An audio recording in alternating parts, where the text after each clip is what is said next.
From the Times and the Sunday Times, this is The Story. I'm Manveen Rana. On Monday morning, Liverpool Crown Court was rammed full of journalists for the start of what was expected to be a long and difficult trial. Reporters had gathered for what was supposed to be the first day of Axel Rudakubana's trial, and we thought it would be quite a long but ultimately uneventful day. We'd come for the swearing in of the jury, which can be quite a sort of procedural, long process. Our reporter Constance was there to cover the trial of the man accused of killing 3 little girls in Southport last summer in a violent attack that shook the country. Rudakubana, he came in and entered the glass dock. He was wearing his grey prison tracksuit and a surgical face mask, the kinds of ones we all wore during COVID, which he was using to hide his face. And as we'd come to expect from the 3 previous hearings, he refused to speak to confirm his name, and he wouldn't stand up when he was asked to by the judge.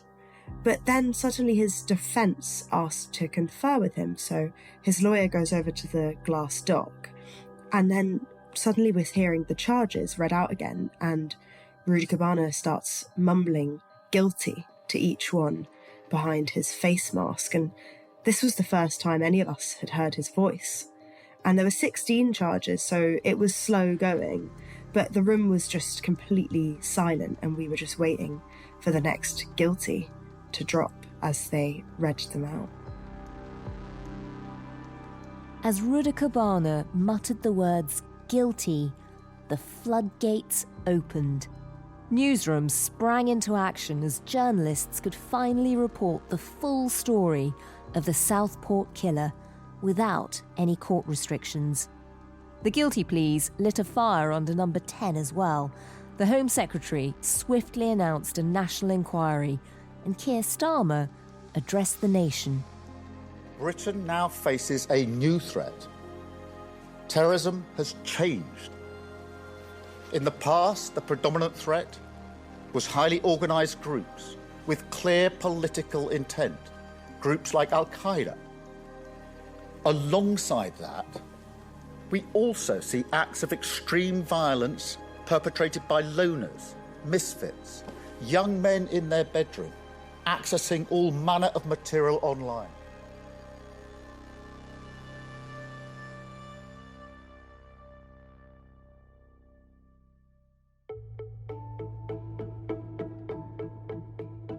We know Rudakubana is guilty, but while he awaits sentencing, there are so many questions still unanswered.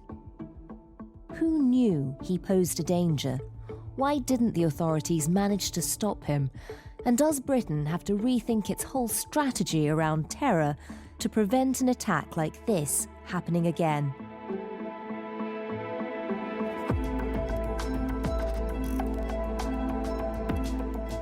The story today: why wasn't the Southport killer stopped?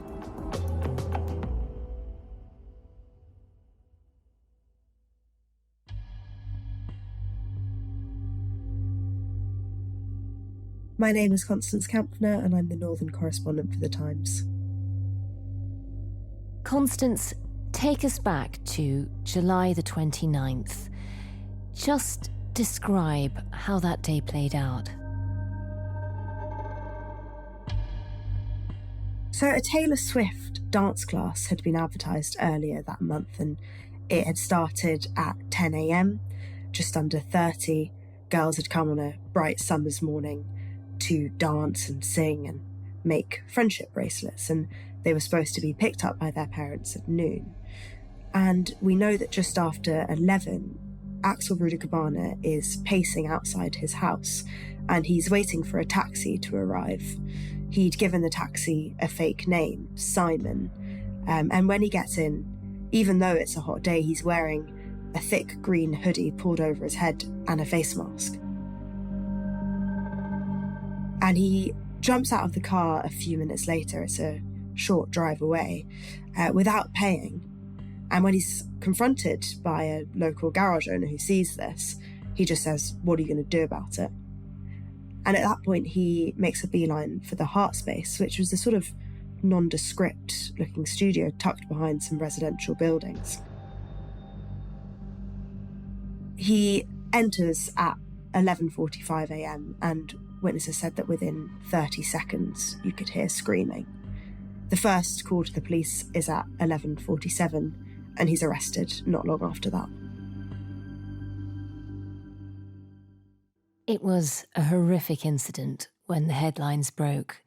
Just describe the grim terror that he managed to unleash on that space in the time that he was there before he was arrested. So in the space of just 12 minutes, Axel Rudakubana had managed to stab 11 children and 2 adults, murdering 3 little girls, Elsie, Alice and Bibi. There are horrific details. One little girl had managed to run outside only to be dragged back in by the killer and stabbed. He stabbed them in the back. And he stabbed Leanne Lucas, the dance teacher. She had tried to protect some of the little girls. And also Jonathan Hayes, who's the director of a company based in the same building. He was trying to wrestle the knife from Rudakubana and was stabbed in the leg. It was an incident that shook the country. These 3 little girls killed, a whole class of children terrorised. Just tell us a bit about the man in the middle of all of this. What do we know about Axel Rudakubana?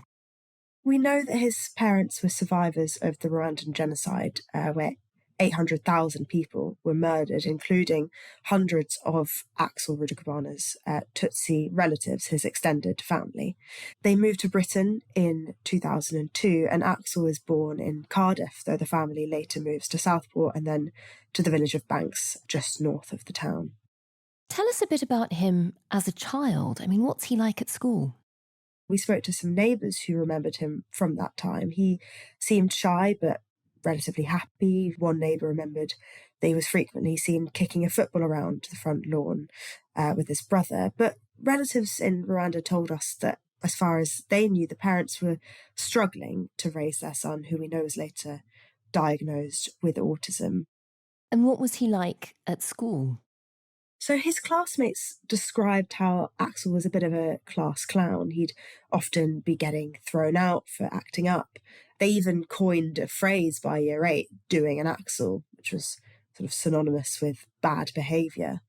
I also spoke to some girls who remembered that he would make them feel a bit uncomfortable. He'd make sort of sexualised comments. One of them told me that they all sort of tried to stay away from him. I mean, at what point does he go from being the class clown to acting up to the point where it becomes a concern? So there was one incident that seems to have been the turning point, and that's in October 2019 when Axel brings a knife into school. And we understand that's the point where various social service agencies start to get involved. Students then described to me how he was excluded from school, but broke in a couple of months later in December 2019, and armed with a hockey stick, he tried kind of going on a rampage through the corridors and assaulted another child. They described teachers locking the doors and a member of the senior leadership team tackling Axel to the ground. I mean, that's extraordinary. How old was he at this point? It would have been at the start of year 9, so he would have been 13 years old. He then entered the youth justice system. So he was given a youth justice referral order in 2021. And these are court orders that require a young person to complete a programme to essentially address their offending behaviour, often to make amends to a victim. It was also at this point that child-adult mental health services get involved, although we know that Axel had stopped engaging with the service by February 2023. He suffered from anxiety and he found it hard to reintegrate after his expulsion. We know that he doesn't reintegrate back into mainstream education after this point. He spends a bit of time in a pupil referral unit and then later in a special school, although from what we understand, his attendance was pretty rare. The other thing we know from this time is that he was 3 times referred to prevent, the government's counter-terrorism scheme, once in 2019 and twice in 2021. He was referred for looking at extreme material online. One of those referrals was related to concerns that he'd shown interest in the killing of children in a school massacre. You mentioned he was referred 3 times to prevent. Just tell us a bit about prevent and what they could have done with that information. Yeah, so prevent is the government's counter-terrorism scheme, and it works to identify and support people who are at risk of radicalisation. So when you're referred to prevent, to your local prevent panel, they're then responsible for assessing whether to escalate that case to the next stage of the programme, which is called Channel, and that's a counter-radicalisation scheme that provides ideological mentoring and extracurricular activities in an attempt to divert a person away from extremism. And yet in Rudakubana's case, the Prevent panel is understood to have concluded that he was not motivated by a terrorist ideology and he didn't pose a terrorist danger, and therefore he wasn't considered suitable for any further channel interventions. Going back to the day of the attack, he was arrested at the scene. What did the police do next? Police descend upon his home in Banks shortly after the attack, and once there they found a wealth of other weapons, so a second knife identical to the one that he'd used at the heart space, a machete, arrows, and they find devices, 2 tablets and a laptop, and those are taken for analysis, and they find that they contain a wealth of extremist material. There's images of beheadings and torture.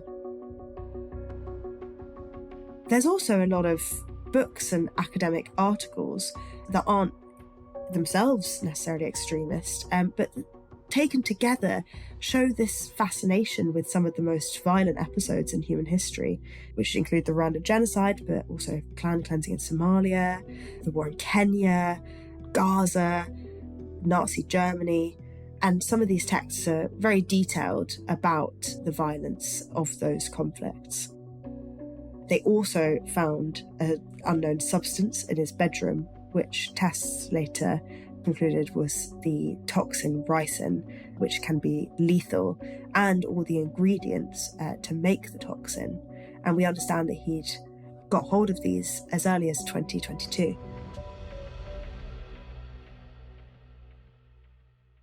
They also found something of particular concern, and that was an academic study of an Al-Qaeda manual.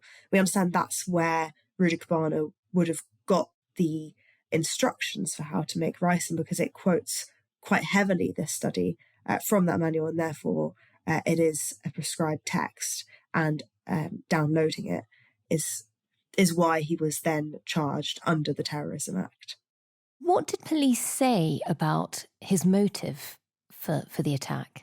Well, Merseyside police have said that while Rudakubana's precise motive may never be known, what they can say is that this was clearly a man with an unhealthy obsession with extreme violence. And they've also said that if we look at those documents as a whole, it's clear that no one ideology stands out or was uncovered, and that's why this was not treated as terrorism, because for something to be classed as terrorism, there has to be a clear ideological motive for an attack. In this case, he seems to have been motivated by violence itself. And that takes us to that moment in court where you watched him pleading guilty. Just give us an outline of all the charges that he was pleading guilty to. He pleaded guilty to the murders of B.B. King, who was 6 years old, Elsie Dotson-Comey, who was 7, and Alice de Silva Aguiar, who was 9. He also admitted to attempting to murder 8 other children and 2 adults, Leanne Lucas and Jonathan Hayes. And he pleaded guilty to the possession of a kitchen knife, to the possession of that academic study of an Al-Qaeda manual, and to the production of the lethal toxin ricin.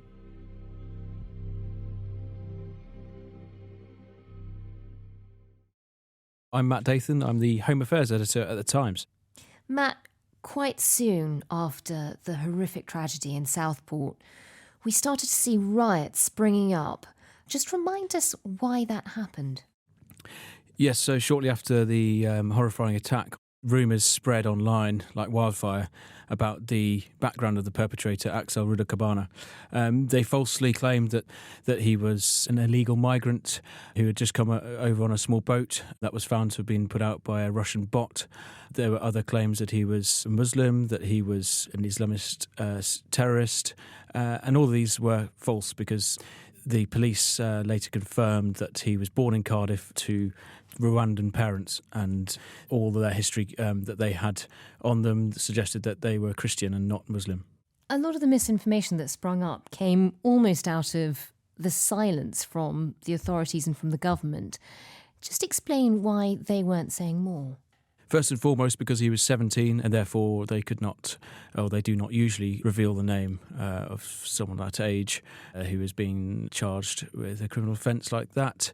Claims of a cover-up, I guess, were fuelled by the silence that was quickly corrected when the police realised that things were getting out of control. They decided to name him. And then the ongoing refusal of the Merseyside police, the CPS and government to give more details, but they were constrained by contempt of law and the threats that they would collapse the whole trial.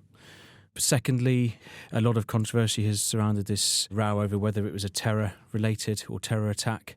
I mean, his actions clearly caused terror in any sense of the word, but under the current framework of the law, a terror attack is one in which is motivated by a political or ideological motivation, and there was no clear evidence that the police had found at the time or since that he was motivated by political or religious ideology, and that the confusion later transpired even more when on the 29th of October, exactly 3 months after the attack, Merseyside police announced that they were charging Rudakubana with 2 additional charges, one of which was a terror-related offence of possessing a study of an Al-Qaeda training manual.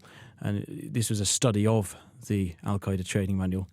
Not the manual itself. That was important because it explains why it took so long for the Crown Prosecution Service to determine that this was a criminal offence in their view. I mean, the manual was widely available online. In fact, until recently, it was available on Waterstones. It became a real political football, particularly for the Reform Party and a few others. Tell us about the political fallout. Yes, well, Nigel Farage is probably the one who's leading the claims of a cover-up. 24 hours after the triple murder, I posted a video in which I asked the question, was this man known to the authorities? Why are you not telling us the truth?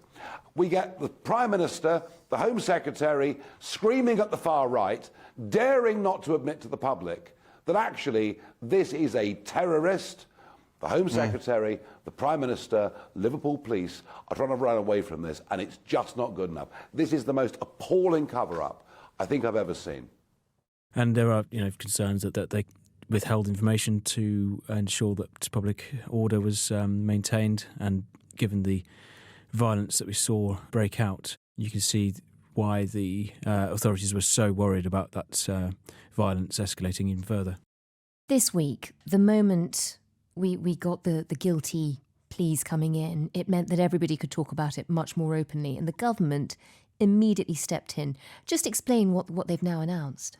There are 4 ways that the government is moving forward. The first is to carry out a specific public inquiry into the Southport attack. As part of the inquiry launched by the Home Secretary yesterday, I will not let any institution of the state deflect from their failure. Failure which, in this case, frankly, leaps off the page.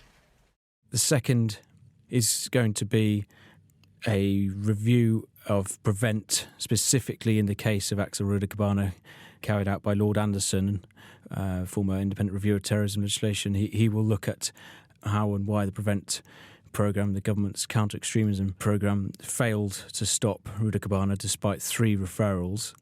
Then the third thing that's been announced by the government is considering whether to change the law to ensure that terror attacks would include the type of attack carried out by Rudakubana, where he's motivated not by religious or political ideology, but simply by an extreme obsession with violence. And then fourth, the Law Commission is going to carry out a review of contempt of court law and rules that prevent information being put in the public domain to ensure a fair trial is not jeopardised.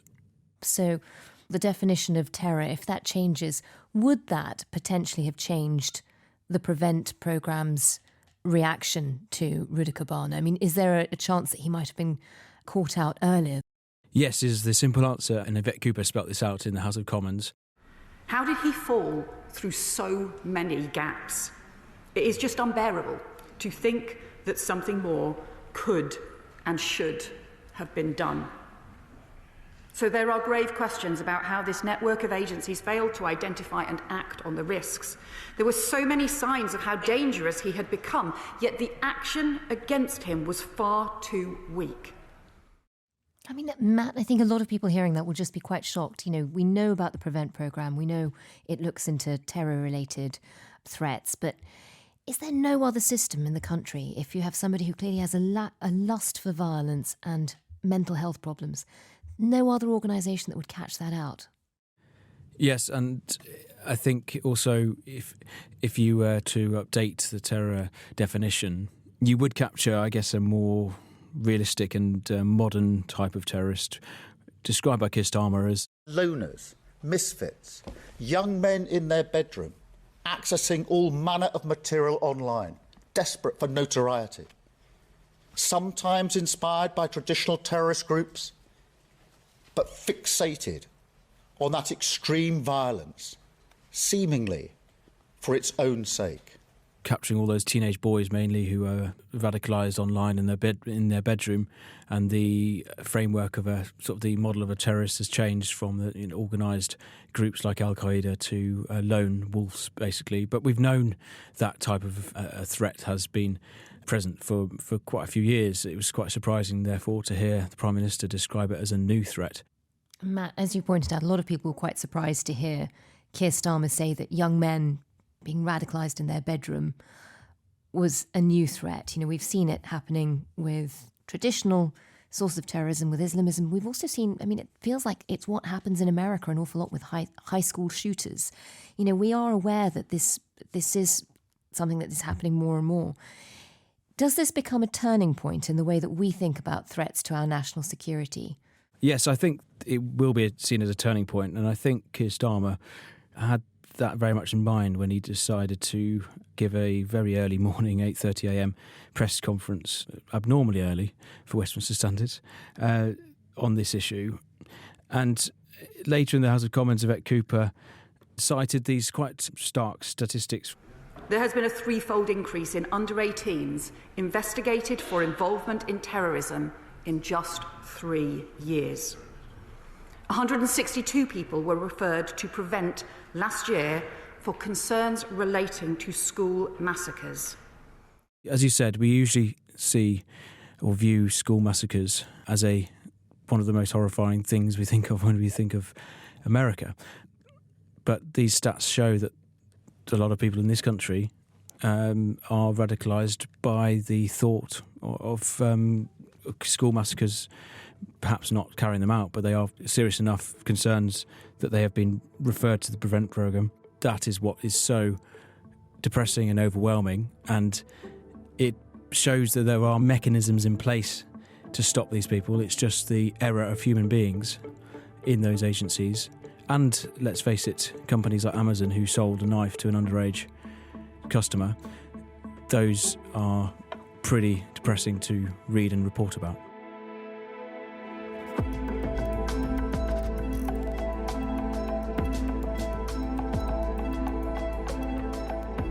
That was Matt Dathan and Constance Kampfner, Northern Correspondent at The Times. The producers today were Sam Chantarasak and Olivia Case. The executive producer was Kate Ford. Sound design and theme composition were by Mal Lassetto. Thanks for listening. See you tomorrow.